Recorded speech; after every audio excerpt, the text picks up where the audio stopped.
Hey, Deathloop went up for free today on PS Plus. I saw that. And there's DLC. I think Soup would be really into that. I think Soup would be into that game. Get her to try it out.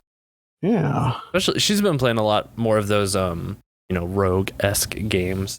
I would definitely classify it sort of as one of those. Yeah. A rogue light. Yeah. Because it has upgrading mechanics, right? Correct. Yes. Yeah. You'll learn. It's just that they have to be two L words together. They're Li words. Roguelike, roguelite. There's only one letter difference. It's that third letter. Ugh. Fuck. This is gonna be a strange episode, isn't it? I have a plan for it. Cool. I'll follow you. Wait, are we already in the episode? Is it happening? We can. Did it start with talking about Deathloop? Maybe. Were you recording? Audience, tell us at home. We were recording. Okay, good to know. I don't. You don't want. Okay, this is oh man, this is the worst. Welcome to the worst episode we've ever done of I Have More Trophies Than You.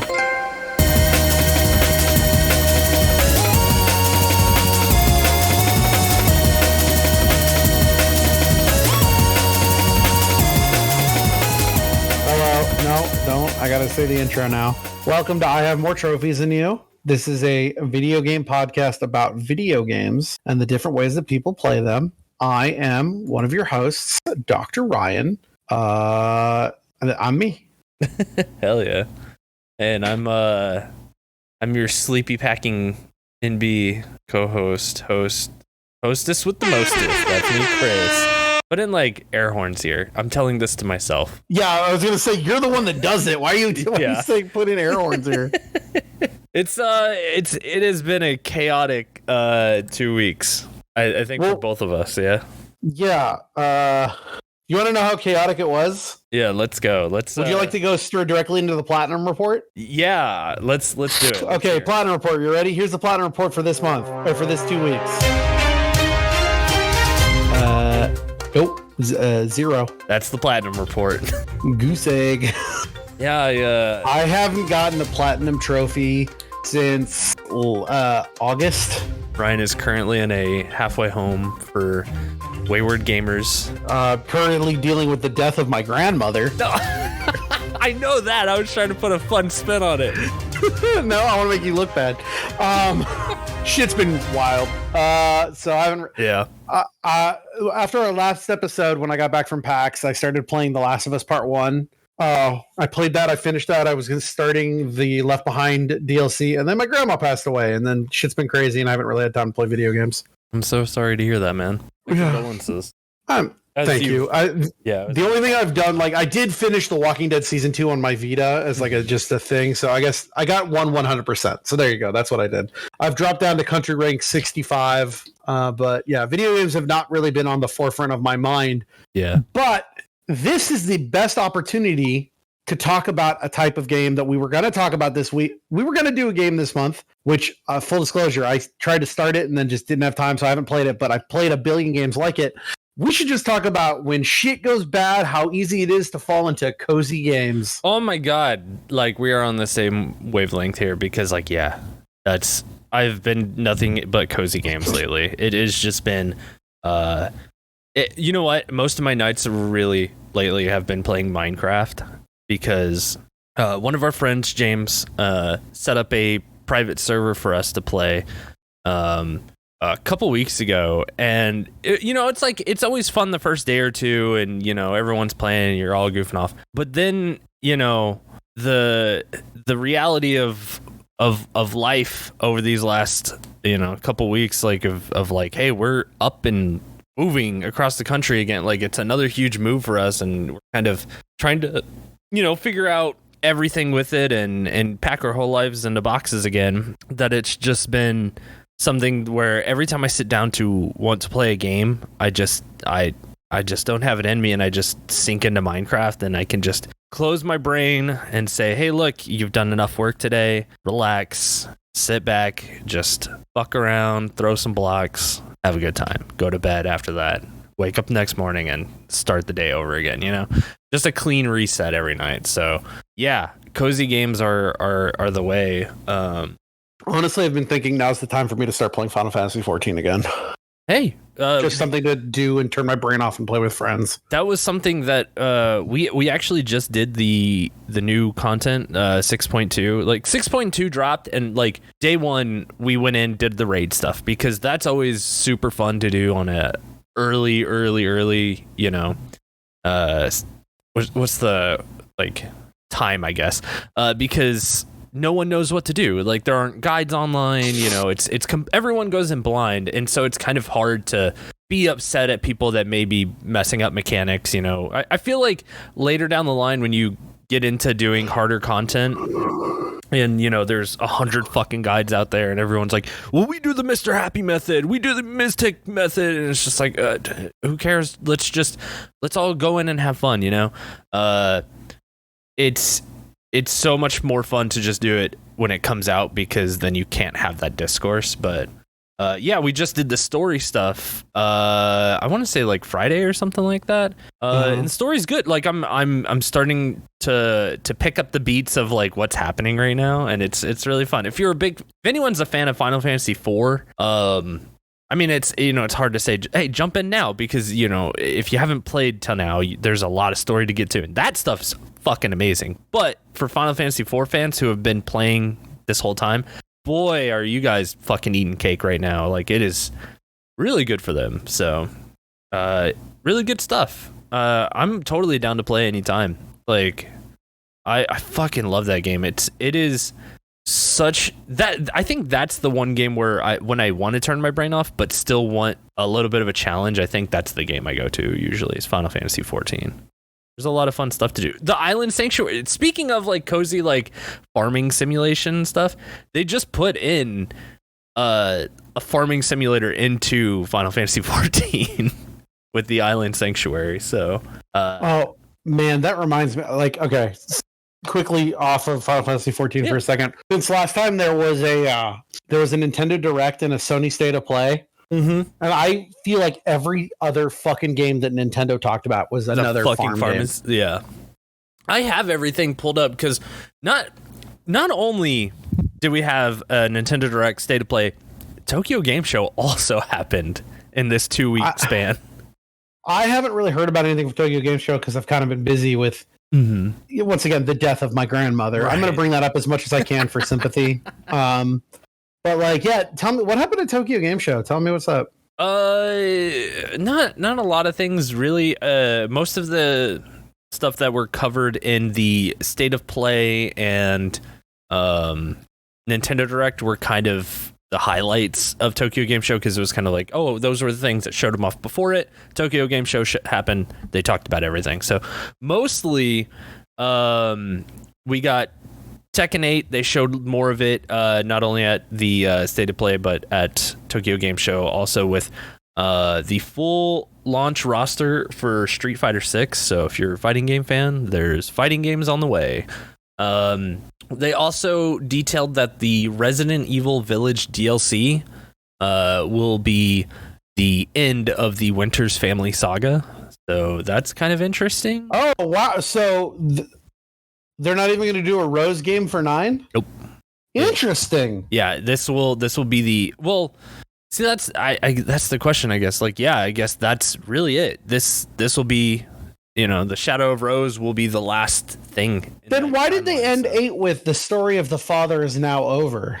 I have no clue. See, that's my question. I wonder if maybe they were gonna do it for 9, and then they decided, nah, fuck it, just use this and move on. I kind of wonder that too, because I think that Resident Evil is in I think it's in the zeitgeist right now, where people are getting excited for it and they kind of want to go back to the roots. I feel like we're going to see like Chris and Leon and, you know, all the characters we know and love. I think those are going to be the forefront of the next game versus but I love Ethan. Rose or anything. Well, Ethan's, he's done. Spoilers. Yeah, he's done. I did just say the story of the father is now over. Right. Extra spoilers. This is the extra crispy one.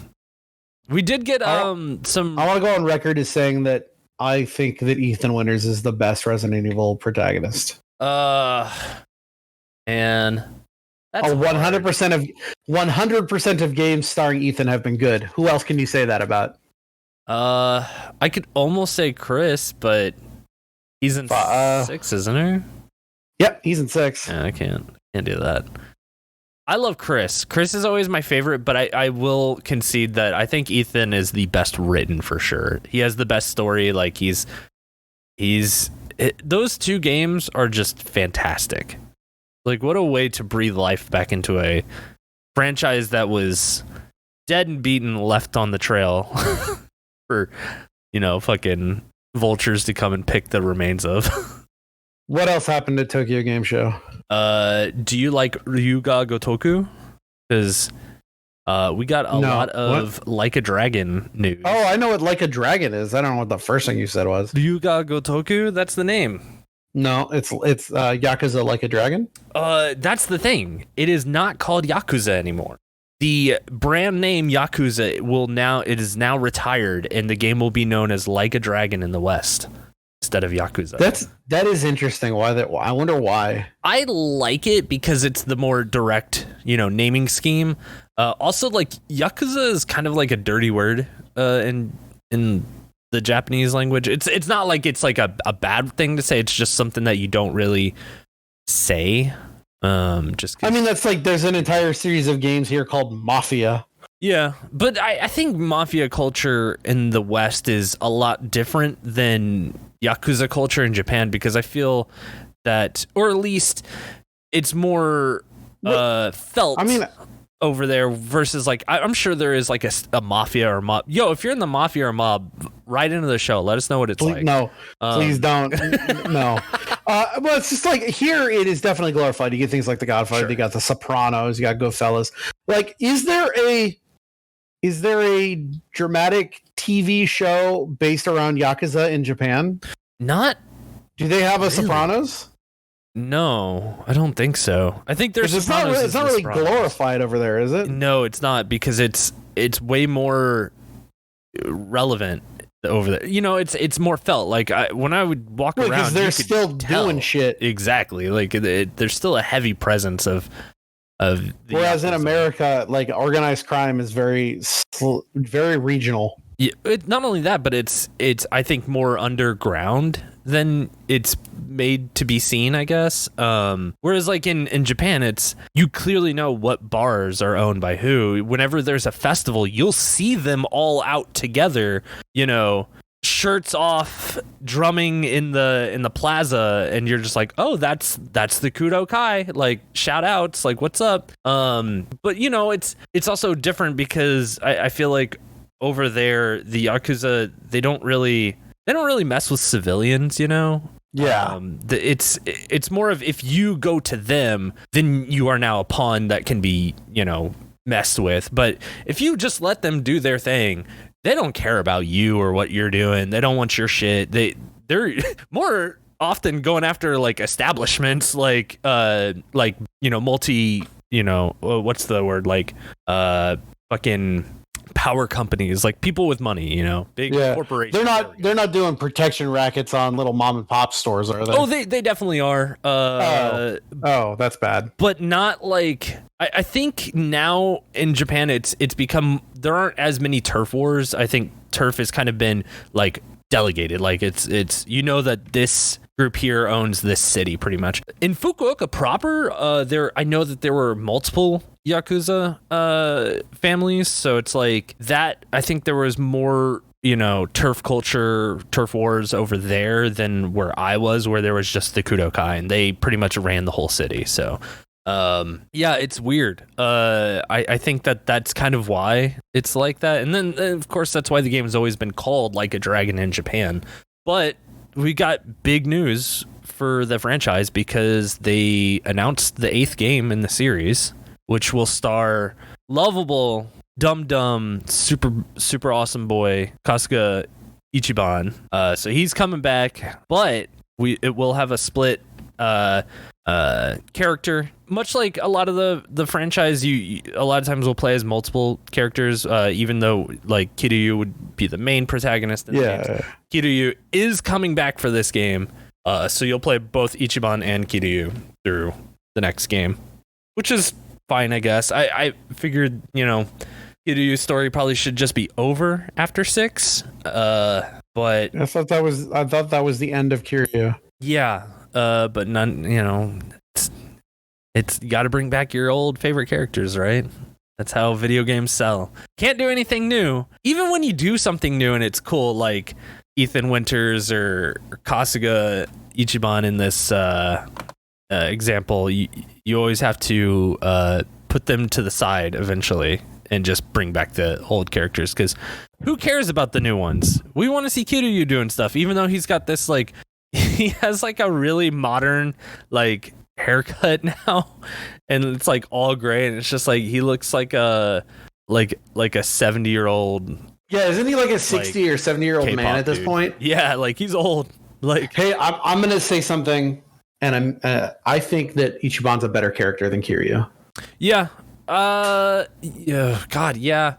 I think so. I just think it's hard to compare the two, just because because Kiryu has had so much development. He has had so much time to craft that character, and Ichiban has only had the one game. Granted, I think it was such a stellar, entry to the series, and a stellar character on top of that it's kind of hard to just say, like, he's better, because there's so much more. Well, he's better written in one game. He was better written than all the fucking Kiryu games, because Kiryu is just like, I'm stoic and I have my morals and blah blah blah, and because he's meant to be a blank slate so that you can fucking just do whatever you want with him. Whereas Ichiban's just like, they wrote an actual character.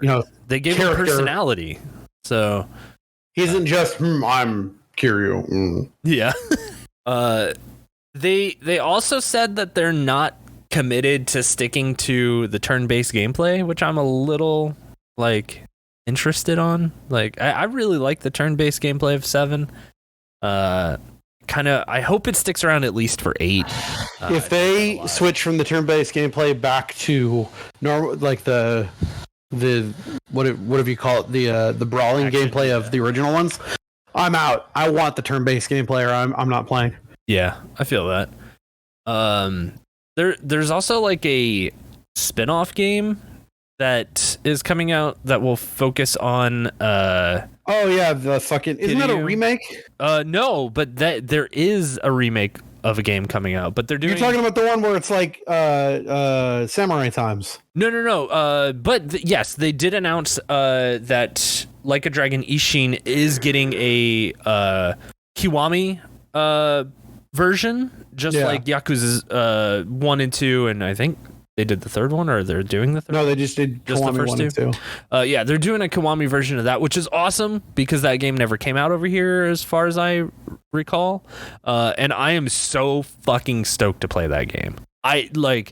When that game hits, we're doing that game for the show. I cannot wait to play the Edo period fucking Yakuza game. But no, they announced a spin-off called Like a Dragon Gaiden, The Man Who Erased His Name. It will feature Kiryu as he as the game tries to connect itself from 6 to 8. So we'll get it'll be a more bite-sized game that will help transition the story the way they're trying to point it, I guess. I'm only a little worried about those next 2 games. Like Ishin, I'm not worried about. That game is done, finished. They've made that game before. They're just gonna make it better this time. But 8 and Gaiden, I'm a little worried, just because the head of the studio has since departed and has got. I think he's at Tencent now. So it'll be interesting to see the next, Ryuga Gotoku games, Like a Dragon games that are done under a new head. It'll be interesting to see if their vision still kind of stays the course, if the writers are all on board and whatnot. So, very excited. I'm so pumped. I'm really into it. I really can't wait for that fucking Ishin game, though. Yeah, it'll be good. Sonic Frontiers, they showed Supersonic. Whatever, that game's gonna suck. I know they showed some more of AEW Fight Forever, and it looks like it's just gonna be a new stylized version of the old N64 games, and I'm very excited. Yeah, That's exciting. That I will definitely play. I love those. Breaking news about AEW, by the way. Yeah. So when Kenny Omega was at Tokyo Game Show showing off, you could clearly see the giant bite mark on his arm from where ACL bit him. Yeah. Oh shit. So that's interesting. And Kenny Omega got suspended too, right? Yeah. Oh man. They suspended anybody involved in it. Yeah. Until I guess that's the most legal action could be taken. Yeah. Jeez. It's very weird. Although what was it that Wednesday night show after all that? It was like the highest fucking. Yeah, Dynamite Grand Slam happened. Dynamite Grand Slam's tomorrow. No, sorry. Dynamite Grand Slam happened 2 days ago. Because it's Friday, right? Yeah. And we have a new world heavyweight champion, and it's Jon Moxley. Can't believe that is the winner. Yeah. It was a hard fought match though, so I mean I guess very much fair. so. Yeah. Man, I have only just realized that wrestling could be good again. Wrestling was always good somewhere. Wrestling never got bad. It's just that WWE took over and was terrible. But other people were doing great wrestling other places. It was just harder to find. Yeah. But wrestling is always good. Wrestling is the world's greatest performance art. Yeah, probably. Yeah. Was there anything else? Nothing. Blue Man Group. There you go. That's number 2. That's number 2. What else? Was there anything else from like the Nintendo or the Sony or Tokyo Game Show that we want to talk about? I think I remember there being something at Sony that was cool, but I just can't remember what it like. It came out of nowhere and it was good, but I don't remember what it was. Well, there was actually some kind of like lame stuff at Sony. They announced like all their VR stuff doesn't translate to VR2 for whatever reason, or stuff that's already like, you know, VR games that you. It's not backwards compatible. Yeah, which is stupid. Like, why? It makes sense if you look at how they're going to do the tracking with the new controllers. It makes sense that it's just like, look, we'd have to go in and reprogram every single game because the move controllers and these are different. Yeah. So it's like I get it, and also I kept my old PSVR 1 and it's still hooked up to my PS4, which is on a separate television, and I'm going to keep it there, and I'll hook up my PSVR 2 to the PS5, and I'll have 2 VR headsets, and it'll be fine. Yeah. They did announce. No, that wasn't on the fucking State of Play though. Was it not? I feel like that must have been announced like. That came out like yesterday. Oh, okay. There was something at the State of Play that I was like, oh, that's cool. Rise of Ronin. Yes. The Neo developer making an open world Assassin's Creed. Yeah. Oh, Ubisoft did one too. I forgot Ubisoft's did their forward. Oh my god, that's right, because they announced Assassin's Creed Mirage. Yeah. And I'll play that. It's going back to original Assassin's Creed of just like no more of this open world horse shit. It's going, you know, and like Gear Score that Odyssey and Valhalla did where they make the game too bloated. They're going back to just like, let's assassinate people and have missions. And I'm like, fuck yeah. Yeah. I mean, they also announced that they're doing a Japan one, right? Well, they announced something called Codename Red, and it looked like there was a ninja. The Mountain Dew flavored Assassin's Creed. Yeah, and then there was Codename Hexen or something, where it looks like there's going to be like Witch Assassin's Creed or something. I don't know. It could be interesting. They also they're making like 3 mobile games, and they're going to make a platform. Who gives a shit? Yeah. I'll just play the games as they come out. And the Nintendo side. Hold on. Time out. Mm-hmm. I like Assassin's Creed. I've played a couple of them. 2 is probably the best one. Yeah. Whose favorite game franchise is Assassin's Creed? That is such a good question. Is anyone out there? If you're out there, expose yourself to us. Yeah. Well, don't expose yourself. Just write into the show. You don't need to like make yourself known. Do not show us your genitals. But like, I want to know if you're like, the best out of all franchises on the planet. My favorite is Assassin's Creed, and why? Because like I like Assassin's Creed. It's definitely not my favorite. I don't know if anyone would ever call it their favorite. The only people that I could think of would be hardcore casuals. I feel like that series is one of those that falls into the Call of Duty or Madden or the yearly games that come out where I could see that. That's the only game you play. Chris, if you had to identify yourself by one franchise, if you had to just pick one, there's like, my name is Chris and this is my franchise. What's the franchise? Video game, I mean. Probably Sonic. Yeah, Unfortunately. that tracks. Yeah, That's tough because I'd probably have to go Zelda. Yeah, Yeah, it's a good one. I need a better one. I need to. No, you're stuck with nope. Too late. You're Sonic. Stuck with Sonic? Fucking Sonic nerd over here. I don't know. It maybe Final Fantasy. It's tough. Those two are. No, like, you said equal to Sonic. me. No take backsies. No take backsies. Sonic Frontiers is going to be our game of the year. You're gonna have to play it. Oh, I can't wait. I'm so curious about that game. I'm not. You like tactics games? I do. We got a bunch of remakes coming because they announced Front Mission 1, 2, and 3 are all getting remakes. And they're also doing Suikoden, one of the most expensive PlayStation 1 That's games. a tactics game? Mm-hmm. I believe I thought it was an RPG. I don't know. I thought it was like a tactic RPG, if I remember correctly. I don't know. I know that the Dio Field Chronicles just came out, and that is apparently a tactics game from a Square. Yeah. That's that. They made a board game to go with it, but they only sold like 300 copies of it or something. Yeah. Weird. The One Piece game got a release date. One Piece Odyssey? Yeah, January 13th. So I'm 100 and wait, hold on. I'll tell you right now. I'm reading One Piece. I'm on chapter 125. Oh, you're in Skypiea, aren't you?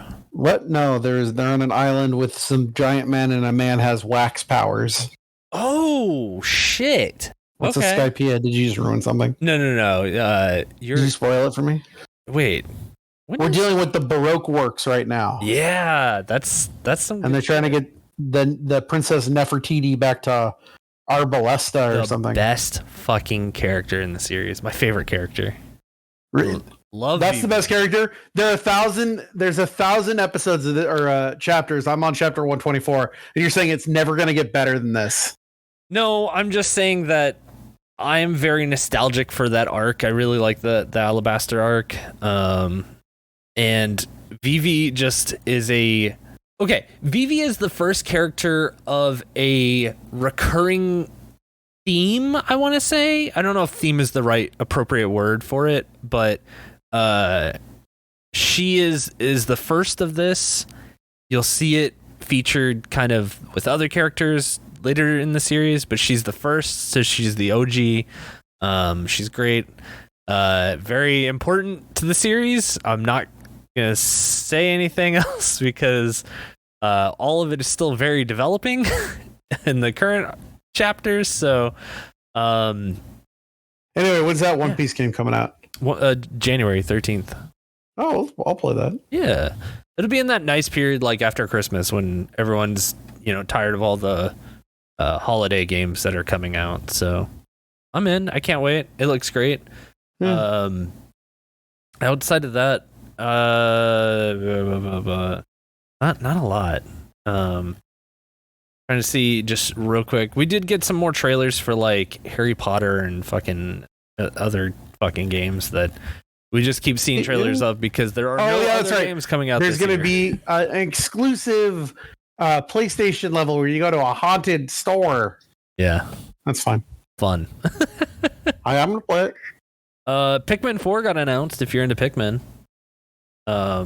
nothing with it, just Miyamoto wearing a t-shirt. We also got the name of the next Legend of Zelda game. I do find it funny why they could not show the Nintendo Direct in England. Oh yeah, because it's called Tears of the Kingdom, and then the Queen fucking died. Yeah. I'm in. Yeah, I can't wait for that fucking game. Ooh, hopefully it's not dog shit like the last one. No, whatever. Breath of the Wild is greatest. Mid. It's mid. It's baby's first open world adventure. It's Elden Ring for toddlers. Oh. All you do is you walk around and you see the same dungeon 128 times. That's the world though. Like that's boring. I want difference. I want things to matter, and I want there to be like reasons to go places. Why am I going here? Oh, to get another crystal so you can have more stamina. That's it? Boring. Elden Ring. Now that's a fucking game because you go and you can find new weapons, new upgrade materials, new ashes of war, new summons, new ways to do different builds. There's builds. There's no builds in fucking Zelda. Yeah, but you don't need builds. It's the simplicity of the game that is. It is. Legend of Zelda is like a perfectly cut piece of cake. When you say that, say the Breath of the Wild, because the Legend of Zelda is much better than Breath of the Wild. Breath of the Wild. Like, Breath of the Wild is a perfectly cut cake where it's just enough icing. Like, not too much. Just not even a lot, really. It's just moist, white cake. It is just the most basic, ingredients you need to have a stellar fucking game. Because it doesn't need to throw in all these systems and all these different, whatevers to make it run and be what it was trying to be. It was a game full of mystery when it came out. Like, it was so good that no other game had that. No other game since has had that, and no other game leading up to it has had that. It's everything about that game was built into the mystery of what is this game even? Like, what's it going to be like? They didn't tell a shit about the game.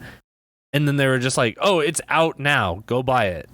And then it was all word of mouth from there. It was, hey, like, how far are you in the game? And it's like, well, I'm like 30 hours. And then people would be like, oh, well, okay. Well, I'm like 50 hours and I still haven't gone to these parts of the maps. I don't really want to ask you if you went that way. It was only fun to talk about when everyone was done with it. Once the game was completely, you were done, you were like, I'm putting the game down. Now I will go talk to people. And then you sit there and say, like, well, what'd you do? Like, what path did you, like, where did you go first? Because the whole game is look into the horizon. Do you see something interesting that you want to go to? So what you're saying is that this game is the same fucking thing as, see that mountain over there? You can go there. Yeah. That is the most rote, overused bullshit from 2007 that people are still bringing up. What a shit game. Now, Elden Ring, our future game of the year. I don't know Elden about Ring. that. I turned on Stranger of Paradise again, and I don't know. I really don't know. I think it's gonna be. Oh no, I know, because Stranger of Paradise is not even gonna make the list. Hello? Hello? Oh, I thought we broke up for a second. Oh no, I'm still here. I haven't fallen to pieces yet. Take this part out. No, I'm gonna leave this part in. This is a shit podcast. Man, this is a video game podcast about trophies and shit, and I didn't get any trophies. I don't know. It's fine. What do you mean fine? Yeah, it's a video game podcast about video games. Oh, it's gonna be real. The next episode is gonna be if this episode was coming out 1 week later, I'd have so much to talk about. But the podcast after this is this is a Tenet. Ready for the Tenet moment? This is the Tenet moment. Did we find out the Tenet moment? No. Did anyone email in and tell us the Tenet moment? I'd have to pull up the email. Well, you pull the emails while I tell you the Tenet moment. Yeah, tell me. Right now, I'm telling you right now, these are the exact words that are going to come out of Chris's mouth next episode. What the fuck, Ryan? We're going to say it just like that. And that's my impression of Chris. Something's happening. I don't know should I tell you or do you want to be left in the dark? Is it something good or is it something bad? To who? Me. I mean, just bad in the sense that you're going to have to listen to me talk a lot. Oh, well, I mean, that's fine. Oh my gosh. I'm going to hold it until next episode. You're going to be surprised. What's the oh my gosh? Did we get a bunch of emails? I got, oh my God. 48 emails. No, I gotta, all right. I'm gonna peel back something real quick, okay? Oh, okay. Welcome to our new segment called Behind the Curtain with Chris. Welcome to Behind the Curtain. I got 5 emails from one person. What? Wanting to do a collab, I guess. Oh, that's not a real email. I don't know. I'm like reading it.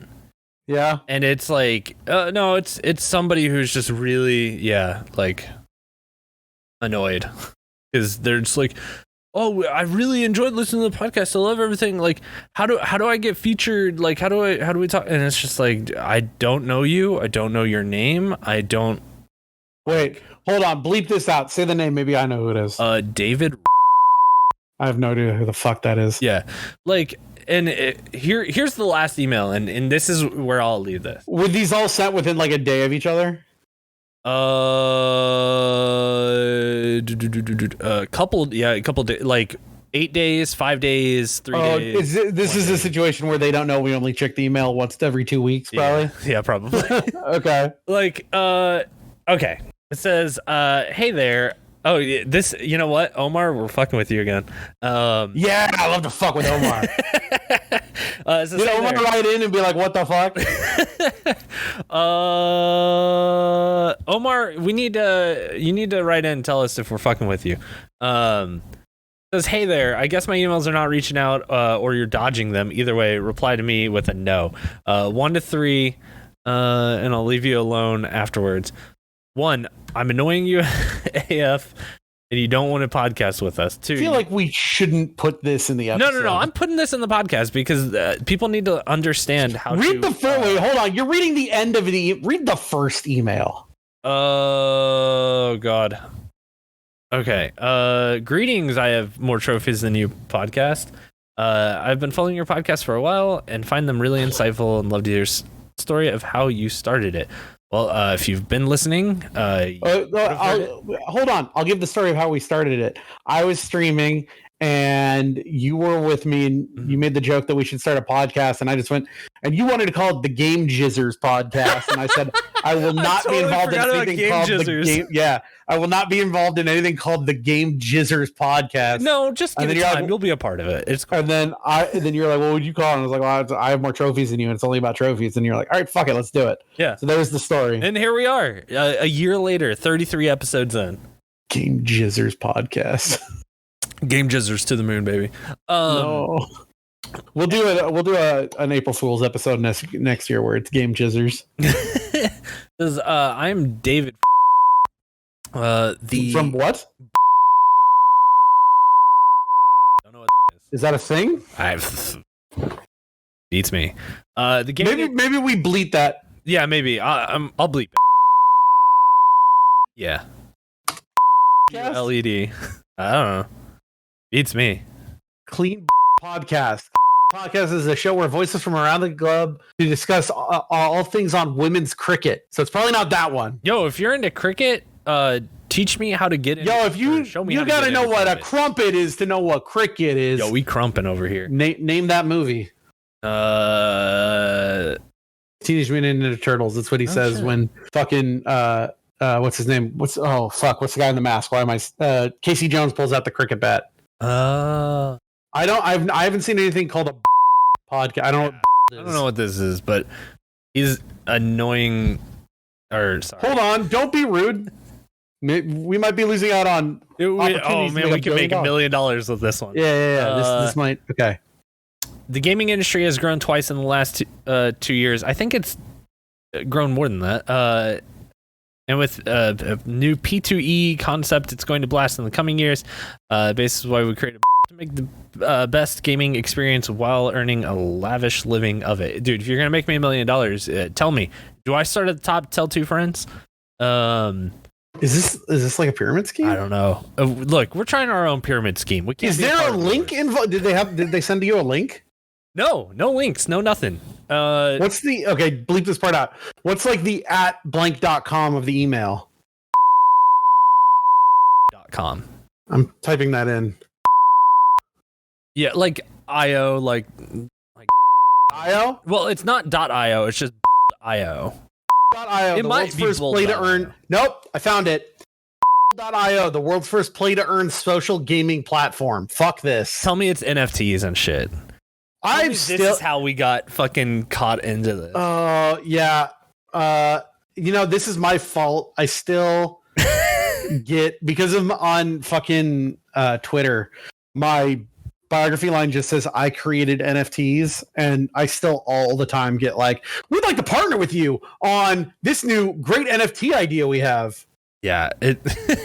I'm Yorkie from to guide you through the rails of destiny. Welcome to the first social gaming platform where you can own, play, trade, and earn in fun games using your digital sporting assets. Does that sound like what this guy's talking about? That sounds like fucking NFTs to me. Earn with .io. Win matches. This is all cricket based. I have no Keep idea. reading your thing. He says, we've racked up a community of 30,000 members on our social platform and are taking measures to make it bigger.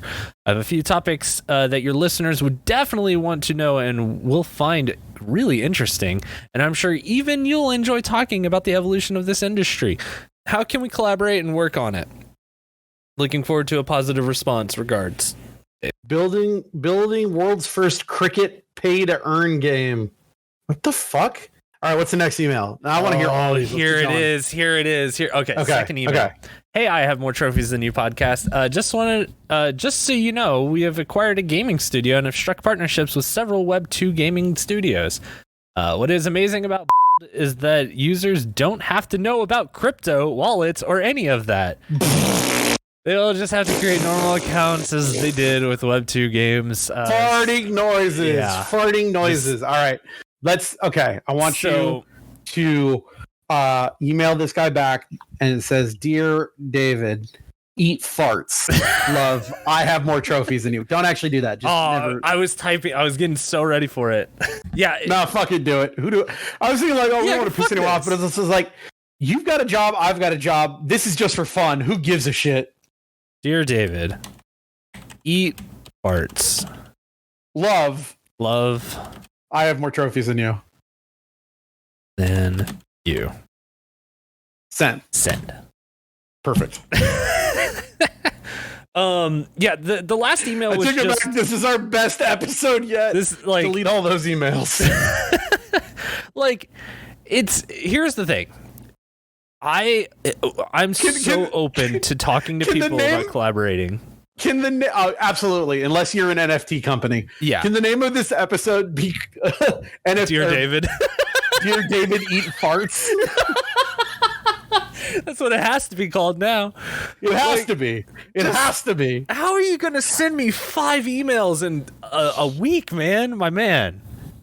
I appreciate the also, I want to say, latest email was 3 hours ago, so he is checking. Fuck me. He's checking. All right, good.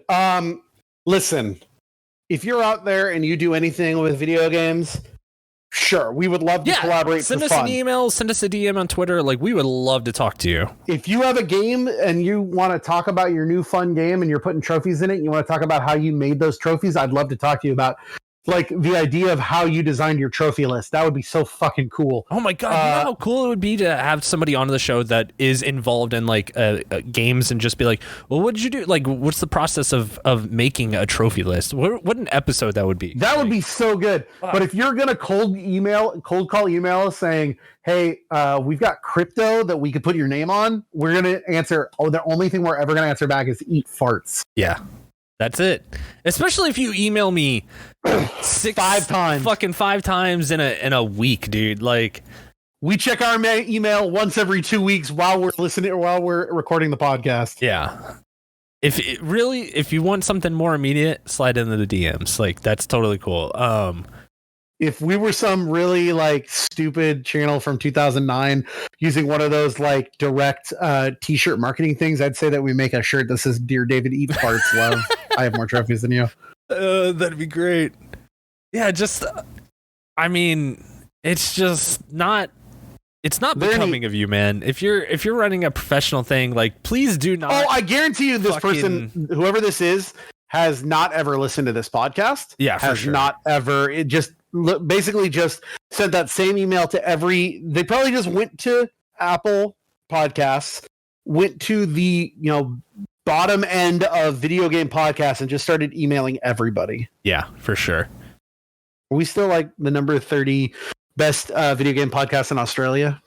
Oh man, I haven't checked those kind of numbers lately. Honestly, I haven't looked at any numbers lately. So if you're moving, everything's fine. Yeah. You're moving to that is the address of a Din Tai Fung place. Joke's on you, jokers. Dude, what the fuck? It's funny. You know what though? That when you live in we can go to Din Tai Fung when I come up to visit you. Yeah. because there's one in the Washington Square Mall. There's a Washington Square Mall. That's the most basic name, because where I grew up there was a Washington Square Mall, and it was the most fucking like. Now it just looks like the most vaporwave picture. Oh, the Washington ever. Square Mall is a very like hoity-toity rich people mall. Oh, do people still go to malls? Not where I live, but up in yes. Yeah. The mall here, the Rogue Valley Mall in Medford, Oregon, is dying a slow and horrific death. I figured that's what most malls were doing, because even up here in Indy, like the three major ones, they are shells of what they used to be. So I don't know. You got the Washington Square Mall that's out by Tiger. You got the Lloyd Center, which is kind of in downtown on the other side of the bridge by like the Rose Garden, which I'm sorry, now it's got a stupid, I forgot what they changed the name of it to. It's like the crypto.com arena. No, that's the Staples Center. I don't remember who somebody bought the Rose Garden, renamed it something stupid, but it's the Rose Garden. That's where the Blazers play. And like, that's the mall over there. It's super big, and you know, it's still thriving because it's got a fucking ice skating rink in the middle of it. And then there's one downtown that's like a big rich, even a richer hoity-toity one that's like where you'd find a Louis Vuitton store. Okay. So those are like the three malls I can remember. Huh. Not saying that that's where you're moving to. Yeah. I'm moving to. How much of this do we have to bleep out? Because here's the funny part: you can just bleep out the name of the city that you're moving to, but then I gave three major malls that you could easily find where you live now. I don't know. I think it's funnier if we just bleep the name, but don't bleep any of the any of the fucking malls? Clues. No, any of the or the fact that I said the Rose Garden, everything where the Trailblazers live. No.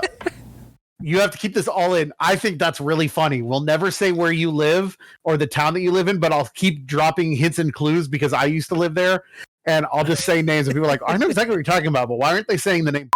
And you have to bleep every time I say now. Gotcha. This is fun. This is a fun game. This is a fun game called I Make Work for Chris. That's the secret name of this week's episode. Hey, speaking of other things, did I ever go over what do we call the segment where I buy video games? Oh, Ryan's Magical Bag of New and Old Games? No, it's Ryan's Cool Collection. No. Did I tell you what I bought? Did I tell you what I bought at PAX? I think so. Did you get something even cooler that you didn't tell us about? The Final Fantasy in box from NES. Yeah, the classic. And Conker's Bad Fur Day. And okay, I did talk about that. Okay. Yeah. I haven't bought anything else since then. I haven't bought any games either. I've just been chilling. I really want to get Splatoon. Everyone's playing Splatoon right now. But there's a card game in it, so I really want to play. But I mean, like, Splatoon hasn't changed at all in 3 games. It's always the same thing. It's just get the goop on the floor. Yeah, pretty much. Speaking of a game that's coming up, game's coming out next week that I'm going to buy. I don't even know if it's any good. They're making that Alfred Hitchcock Vertigo game, and it comes out next Tuesday. What? Really? I'm going to buy it and play it. Oh, shit. Well, tell us how it is. Because, fucking... Well, I mean, that is I remember them showing that at, was it E3 this year? That sounds right. Or not E3, the Jeff Fest. Jeff 3. Yeah. Key 3, whatever people want to call it. I don't know. Jeff Keighley's Big Magical Bag of Fun. Yeah. No, that's your show. That's your segment. The magical... It's not my segment. What's it called again? Magical Bag of New and Old Ryan's games? Cool Backlog. Ryan's Cool Collection. Ryan's got a cool bag. Ryan's big cool bag. Holy you know what? I just thought of something. What? We should, if we ever make merch one day, we should make a bag that is Ryan's Magical Bag of New and Old Games. No, we're not doing that. Should absolutely do that. If you would buy a Ryan's Magical Bag of New and Old Games, let me know. Dragon Quest X Offline's trophies went up, and they're all in Japanese. I don't think that game's coming out in America. No, I don't. That game definitely doesn't come out here. No fucking way. I don't understand that. It's just like, how it's not that hard. Just fucking put it in English and put it out over here. Someone will buy it. Yeah. I mean, you don't even need to voice it. Just put English subtitles. Let me play that. I want to play Dragon Quest X and get the whole story, please. Thank you. Square Enix. Dragon Quest X is the online one, right? Yeah. Do you think they'll ever do like a Final Fantasy 14 offline where it's just a story? That's been a question that's been raised, actually, because, same company that oversees all this stuff. That was a question that was proposed to the Final Fantasy 11 team recently, and they said that right now it's definitely a conversation they have. There's nothing concrete. There's nothing that they're planning. It's just a conversation that they've had about it. They said, though, that the game right now is so... it's in a state that it's so easy to play by yourself without anyone else. Like, you can play that game... Final Fantasy 11, you can pretty much play single player through all of the stories. Which recently, I did the first whole, base game by myself. So... they were like, we don't really see the point in making an offline version like that when you could just do it yourself online. But they said, eventually they'll probably have to turn the servers off one day because that game is still being developed on PS2s. So eventually they're just going to have to end the game just due to hardware constraints. So, from that point forward, they might try and port it to some kind of offline mode. It's hopeful now that the Dragon Quest X is doing it, that Final Fantasy 11 will do that in the future. Then, a whole section of people get to experience that story. I see 14 maybe doing something like that because, again, the game is in a state now where most of the game you can play by yourself. You don't need anyone else to play with you. Pretty much all of A Realm Reborn and Heavensward, for the most part of Heavensward, not all of it yet, you can play by yourself with the trust system. You don't need friends or you don't need a group with random pickup groups or anything. You don't have to do any of that. You can just play and enjoy the story at your pace and, with NPCs that they've developed over the years. So, and that's cool, especially because the trust systems that they're starting to employ in the past stuff are introducing or not introducing, but they're letting you use characters that may have died in the story or, have gone off to do other things that you won't see for a while. So you do get to still experience those moments with those characters. So it's, it's kind of neat, but,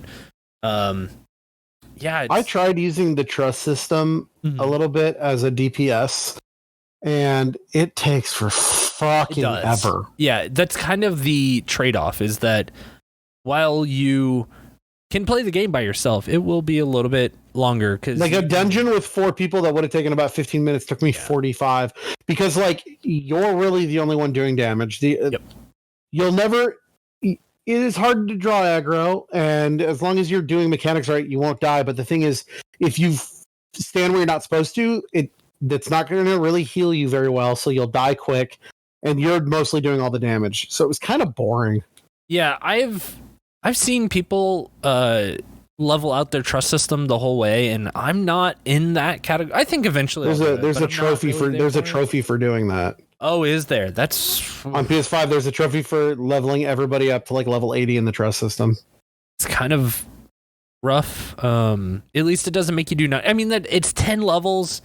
It's doing the same dungeon, I think, 4 times. And granted, this is when I was doing it in Shadowbringers, so it's I'm sure the rates are going up. I'm sure it's not as hard to do it now, but maybe it was 90 then. I don't remember.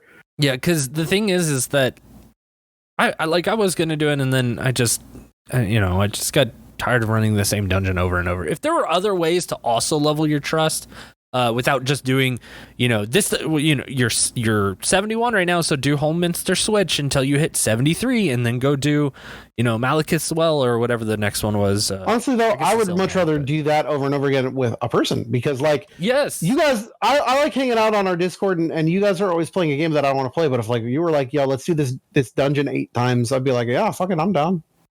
I mean, it's very much the same way to you, because I know that not everyone likes to do that. I could play the game forever and just do the same thing over and over. Granted, I'm sure if you prefaced it with hey, I need to, if you came in and just saying, hey, I want to play this and I'm going to do this dungeon 4 times, and it's yeah, let's do that. But yeah, that game, and It's a very cozy game. It is. Let's play some. Let's play some tonight. I gotta play D&D, but I will afterwards. Oh yeah, that's right. Guys, go watch. I already did that 3 days ago because it's Friday. Oh yeah, that's right. You missed out. Go. Yep. Go in the future and watch it. Go to the VODs. But oh, you know what? Speaking of other things, this is entirely another comment. This is a bad episode of this podcast because it's Friday, and you know what I did last Friday when I saw a movie. What movie did you see? I saw Clerks 3. Oh yeah, I saw this, and God, I wanted to ask you about it. Does it really suck as much as you make it out? Hey, sorry to cut in the middle. We are going to spoil everything about Clerks 3 over the next 5 minutes. So if you want to, just jump to 1 hour into the podcast and you'll dodge all the spoilers. You can go and enjoy the movie. I hope you enjoy it. Back into the show. Fucking sucks. I don't understand how anyone likes this movie. It's fucking dog shit. The basis of the movie is that, like, did you see Clerks 2? You remember the end of that movie? I really like Clerks 2. Yeah, Clerks 2 is good. You remember the end of that movie? Like, the whole plot of that movie is that Randall's a piece of shit, and Dante is like, why are you being so self-centered, and we need to be friends and buy the store together. Yeah. Or no. Randall all sad says he needs to buy the store. Yeah, Randall's all sad because Dante's moving on because he's going to get married to the lady that's actually Kevin Smith's wife. Yeah. And then he falls in love with Rosario Dawson and they buy the store. Here's the premise of Clerks 3. Like 6 months after Clerks 2, Rosario Dawson fucking dies. Oh my God. And she's pregnant with Dante's baby at the time. So the baby dies too? Did I spoil the movie? Am I spoiling anything? I don't care. So it's them working at the store, and he's all sad, and he's still hung up on the fact that, you know, however many, because this is in real time. It's 2022 in the movie. So, that was 2006. So it's been almost 20 years. Yeah. He's still hung up on that, and they work at the fucking Quick Stop, and the guy that plays the little, like, hanger-on is still there, and Randall has a heart attack when he gets up. He's like, we got to make a movie, and it's basically Randall's making Clerks. So it's like, it's making a lot of jokes about, like, we got to get money and blah, blah, blah, and it's just Randall's being a piece of shit. He's like, we got to make my movie. I'm the best. I made this movie. Why can't you think about me? It's just Randall being a shithead like he is. Yeah. And Dante's like, you're being a piece of shit. And I'm still sad that my girlfriend died with my baby and I'm stuck here and blah, blah, blah. And then Dante has a heart attack and dies. And then that's the end of the movie. Should we not put this in? Because I did just ruin the movie. I don't know. Put a big spoilers thing before I'll it. put big spoiler. The jokes aren't funny. The jokes are pretty lame. It's all just like, ha, he said fuck, he said fart, he said poop. It's not funny. At no point did I laugh at throughout the entire movie. The plot is stupid and doesn't make any sense. And it's just another, Randall doesn't know that he should be nice to his friends. And then at the end of it, Dante dies and everyone moves on and it's fucking stupid. And that fucking little nerd dude from Clerks 2 that's all like, the over-religious kid, he becomes a Satanist and he dresses fucking stupid. And then the entire punchline of his joke is that he makes money off crypto coin and uses it to buy the Quick Stop. It's fucking terrible. It sounds fucking terrible. Like, what the it's not funny. Doing? It's not funny. It's barely a movie. It's fucking boring, and I hate it. And isn't it Kevin weird Smith? That Kevin Smith's career basically went from making these really fun, I'll say fun and funny and interesting, indie movies, to becoming an early adapter of the podcast formula, which, thank you, I guess, for helping populate that, but then basically becoming a reaction YouTuber.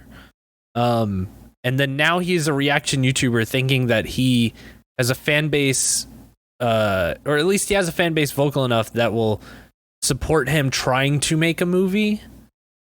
It would be like if Logan Paul was just like, hey, I want to make a movie.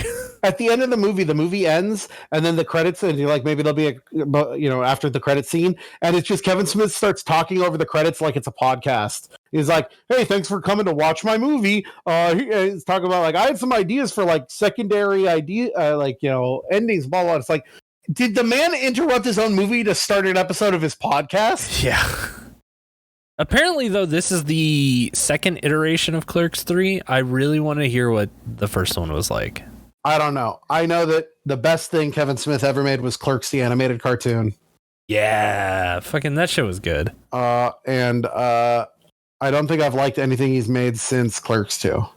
I'll go to bat for Red State. I liked Red State. Red State was interesting, and if he had gone with his original ending, I would have liked it more. And then, like... Do you know the original ending to Red State? No, what was it? So you've seen Red State, right? Yeah. For people who don't know, he made a movie called Red State, which is basically a horror movie where two people Baptist Church. Like, basically, it's like Escape from inside the Westboro Baptist Church. Yeah. And, like, they're killing people and everything, and it's weird. And then the cops come and blah, blah, blah. The end of that movie was supposed to end with the literal, actual, all of a sudden it's the rapture, and then the fucking Armageddon, because like this angel descends from heaven and like sticks a sword through the Westboro Baptist Church guy's face and then looks at John Goodman as the FBI guy, and it's just like, you know, an archangel, and then it's like, oh, the world's ending. Like, that would have been dope. Yeah, because they do have like the... If the idea was the Westboro Baptist Church was right, but also God hates them too. Yeah. Kevin, please. Never seen Tusk. Don't want to. I've heard nothing about shit. I'd rather watch Yoga Hosers than watch Clerks 3 again. I don't know. Look, Kevin Smith fell off hard. I was a big fan of Smodcast when it started, and I listened to it for me too. years. For years, when I was in med school. And that was like one of my favorite. That and the Giant Bombcast and the Mega 64 podcast were my three favorite podcasts. There are like 3 podcasts that I keep up with nowadays. And it's this one, 4 then. This one, Super Mega Cast, Mega 64 podcast. I'll listen to like I'll listen to it like every month maybe, like, and I'll just listen to like 3 of them in a row. But like I'll listen to that Super Mega Cast, Mega 64 podcast, and Tell 'em Steve Dave, which is a podcast Walt with Flanagan podcast. Walt Flanagan, Brian Johnson, and Brian Quinn. One of those names you might know, unless you're, you know, Clerks fan. Like Walt Flanagan is the guy that's like, tell him Steve Dave. And Brian Johnson is the original inspiration for the character of Randall. And then Brian Quinn's on Impractical Jokers. So yeah, if you're probably Middle America, you've heard of Impractical Jokers. But like that podcast is like, I don't know. That's the only one I've been listening to that for 11 years now, something like that. I just love it. Wait, let me look at my phone. Podcast that I still actually keep up with. All right, Mega 64 podcast, our podcast. I enjoy Eric's podcast. What's the food one? Oh, fuck, what's it called? Face Jam. Because, you know, it's funny. That's a good name. There's a... yeah, it's a good podcast. There's a fucking podcast. The Jeff Gertzman show is good. I've kind of given up on the Giant Bombcast because they got rid of everybody I liked, except for Dan Reichert, but everybody else is whatever. And there's a podcast where it's called Pod Meets World, where Ryder Strong... Danielle Fishel and Wilfred L. watch every episode of Boy Meets World. It's pretty good. That's about it. Yeah. Podcast fell off. Podcast fell off.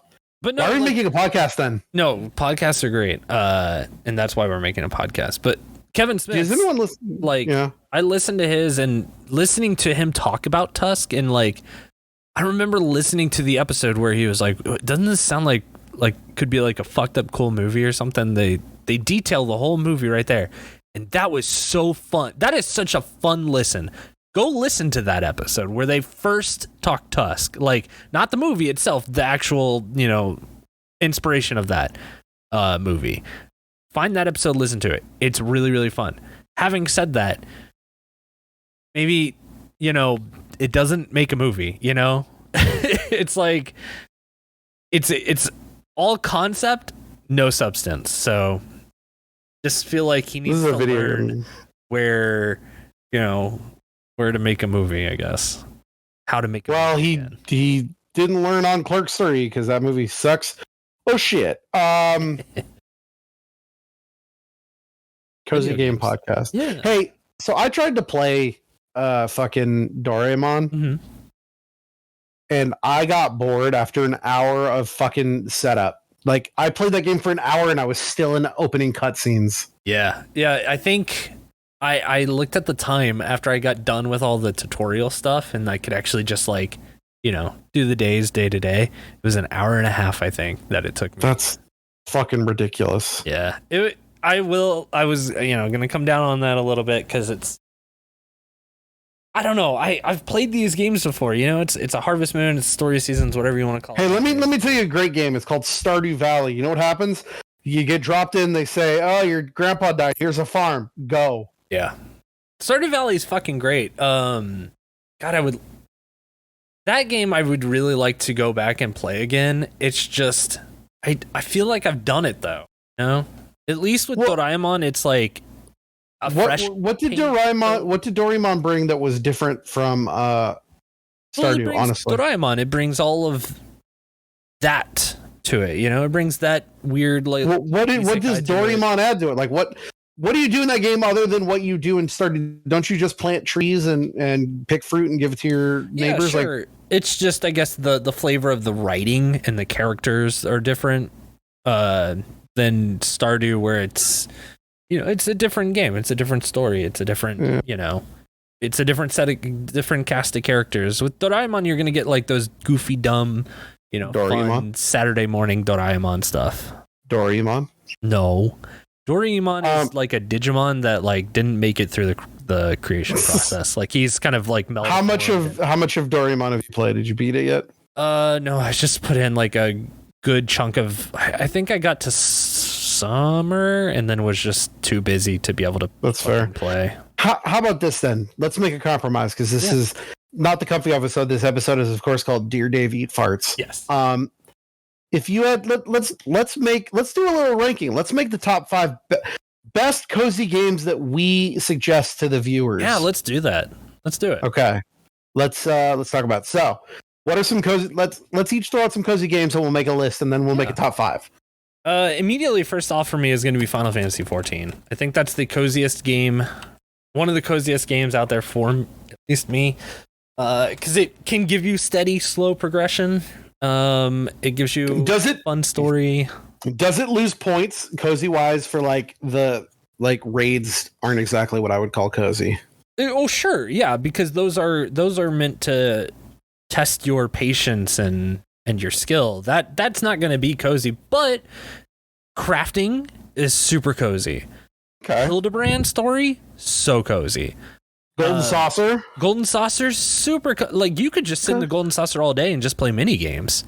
I don't think it's going to be number 1, but I think it's a good one for the list. What are some other? Throw out some other cozy games, and then I'll throw some out of my own. Fucking Minecraft. Seriously, that game is so good. It has been the medicine for me lately. It is. I definitely think that's a acquired taste though, because every time I've played Minecraft, I've been bored to shit. Yeah, you know what? My wife was the same way. I just kept, and especially once James set up this server for us and I started playing, I was just in it, just building this and that and trying to, of course, he threw a bunch of mods in there too. So like we have like spells that you can make and craft. And so it's been more fun to just like run around the world and explore all these different biomes that we, have put into the game because of mods and seeing all these different villages. And like we found a city that was all like Japan style, like Edo period, like okay. And it was really like there's a huge torii gate, and I was like, "Yo, I found little Tokyo, guys! Like, you guys, like, here it is." And then we like got people out there. We set up like a warp stone so that we could go there. It's just this cool little piece of like Japan in the side of this mountain. Like my wife was. I want to go more with the my wife. She's the same way, but she's an much like you, is an objective gamer. She wants a list of things that it's to check off as she plays. That game doesn't have that, none of that at all. So we made a compromise where like I tried to play. We played this one game called Plate Up together, which is like Overcooked. I think I talked about it in the last episode.